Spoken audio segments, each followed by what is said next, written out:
Colorado crime, we keep hearing crime has gone down in Colorado.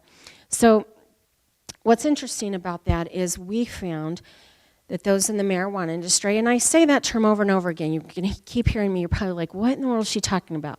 There are big three major groups behind marijuana legalization: NORML, the National Organization to Reform Marijuana Laws, the Drug Policy Alliance, and the Marijuana Policy Project. Those are the big three. There's a few little baby ones now, but those are the big dogs. Fully funded by George Soros, and the agenda is to legalize across the nation. They bring these laws to our states. So they said crime is down in Colorado. What they did was they looked at crime, and they found 3 nonviolent crimes that had gone down, and they published. What they left out was that all violent crimes had gone up and most nonviolent crimes. So we've seen this increase in property crimes, we've seen this increase in violent crimes, what I would call significant.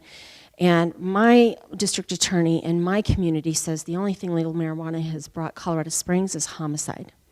We've never seen a homicide rate like we have in our town.